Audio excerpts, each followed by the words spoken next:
I was stealing candy from the corner store and selling it to survive.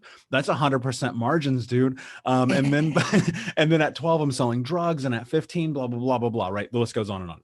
The one thing that I learned is I learned how to not be afraid to ask for the sell. And being in a Fortune 10 company in a sales environment at 20 years old and getting this script where I was making this company $5 to $7 million a year, I learned how to sell. And that's the thing that I knew coming into building Think Unbroken. Like, you have to have money.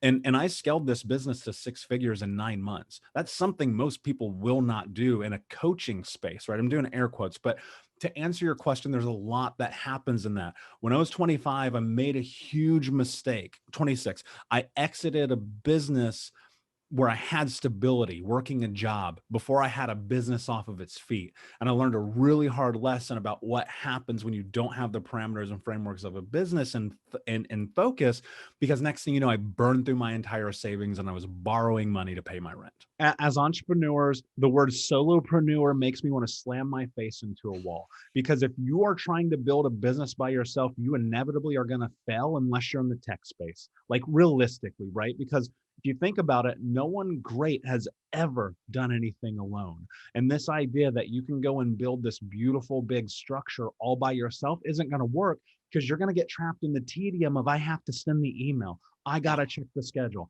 I got to post to social media. I mean, already Think Unbroken has 8 people, almost 9, really 9 people on the team. And my other business, the other verticals, we have 32 people. And there's not any way on planet Earth I'm trying to do all this stuff by myself. One of the biggest fears that entrepreneurs always face is that idea, because we come from the societal norm, and whereas we say asking for help is weak, asking for help is the strongest thing that you will ever do.